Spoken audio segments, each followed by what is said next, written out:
Next up, we have Taja Dixon.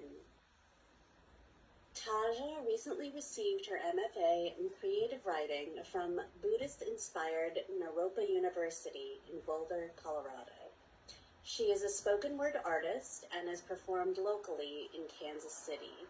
Find Taja at Power of Words on Friday evening, where she will present Empowering KC with Taja, a ceremony spoken word. Welcome, Taja. Thank you. So,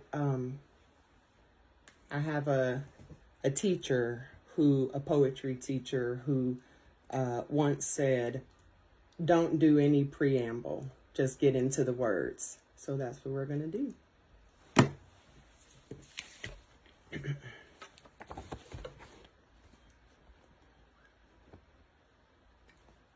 They said, peaceful transfer of power, like this country ain't built on the bones of stolen bodies and broken treaties.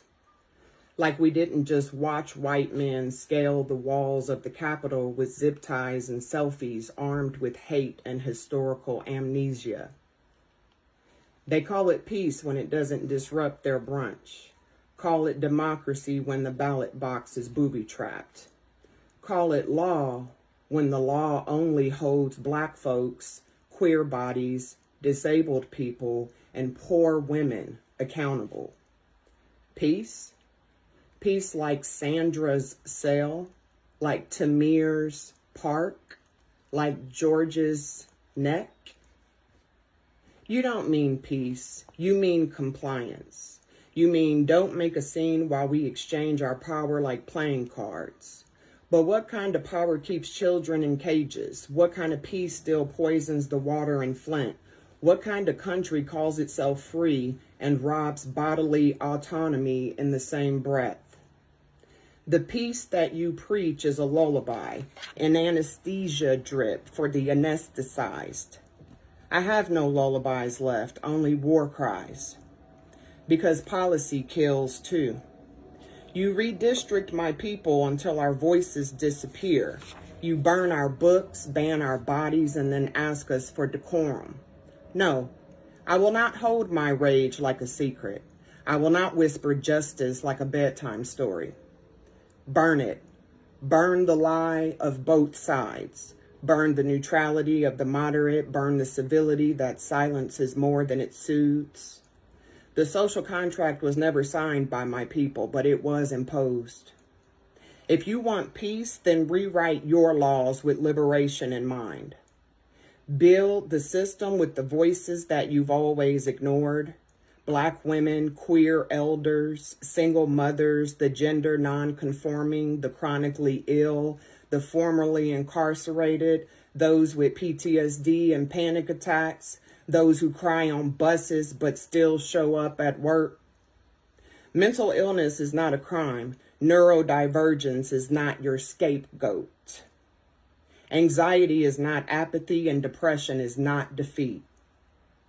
This peace that you keep prescribing like a pill too bitter to swallow comes with side effects that we were never warned about. Exhaustion, re-traumatization, disassociation from self and spirit. Your version of order requires our erasure. Your calm is killing us slowly. Give up power, not just the seat, but the systems that uphold it. Until then, call it what it is, a handoff of empire, not peace. I don't breathe easy in America, because breathing is a political act when you're born brown and poor and female, because somewhere in some meeting my breath was calculated, commodified, and regulated. Every inhale is a negotiation, every exhale a resistance. What y'all call order, I know as oppression, dressed in khakis and campaign buttons. You outlaw masks in schools while hoarding oxygen in prisons. You ban books. You don't ban bullets. You feed your kids chicken nuggets and call it patriotism while ours get metal detectors and trauma-informed lesson plans. This ain't justice. It's just discipline for the underclass. It's the reproduction of hierarchy in homerooms and hospitals and courtrooms and clinics and salaries and sentencing. You tell me to be civil, but civility never saved a single black girl that I know. Civility didn't stop the bullets in Buffalo, didn't raise Tyree from the pavement, didn't keep Shanquella safe.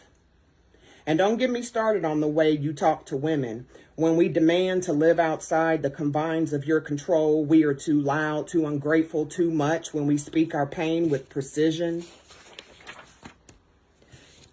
You pathologize our protest, diagnose us instead of listening. We scream into the void and you call it a tantrum. I won't be civil while ICE knocks on doors at 5 a.m. or while states criminalize the breath of trans children. I won't be polite while you write laws that criminalize miscarriage and let rapists retire with pensions. You call it peace. I call it social control. You call it democracy. I call it a stage play with a rigged script. My breath is not yours to organize. My voice is not a guest in this republic. It is an eviction notice served to empire. I do not consent to silence. I do not co-sign your version of care that excludes our grief, our noise, our neurodivergence. Inhale, disobey.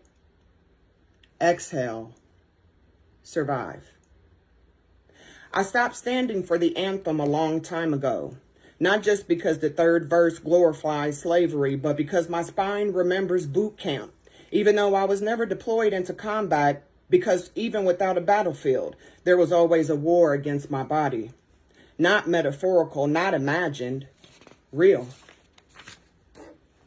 There was always a war against my female form, from military barracks to VA waiting rooms, from catcalls to cold dismissals of my pain. They didn't need bombs to break me, just paperwork and silence. Just rank and rape culture and chain of command. Just the way they turned my body into a secret they refused to honor, and then labeled me angry when I spoke it out loud. My soul still shakes from war, a war I was never allowed to name. You wave the flag while I hold the urns. You grill hot dogs while I call the suicide hotline. You thank me for my service, but forgot my humanity. Support the troops don't mean shit when the troops come home to foreclosure, food stamps, and bureaucracy that bites like frostbite. Military sexual trauma survivors, silenced. Brown soldiers, profiled. Queer vets, othered. We fought your wars, but we ain't welcome in your peace. You write prescriptions instead of reparations. You send us to therapy and then cut the funding. You say self-care, but we still can't get seen by a doctor in under 6 months. Some of us never left the battlefield. It followed us home, and it lives in our dreams, in our joints, in the pills lined up like quiet soldiers on the nightstand. I don't wear pink anymore. Bright colors disappeared the day Trump was elected again. My closet mourned before my mouth could speak. Now I wear black, not for fashion, for survival, for clarity, for truth, because nothing feels bright in a country this dark. They've always sold liberation like a luxury brand. They've always told us we can have it later when we're more reasonable, more respectful, less loud, less us. Let me be clear. I am not your mascot. I am not your moment of moral clarity. I'm a storm in boots. I'm a memory that won't fade. I'm the voice in the back of your mind asking what freedom really costs and who keeps paying the bill. I've been called a word wizard, like I'm conjuring metaphors, but I'm conjuring survival. I'm building bridges from trauma to truth so my students don't drown in gaslight and guilt. Thank you.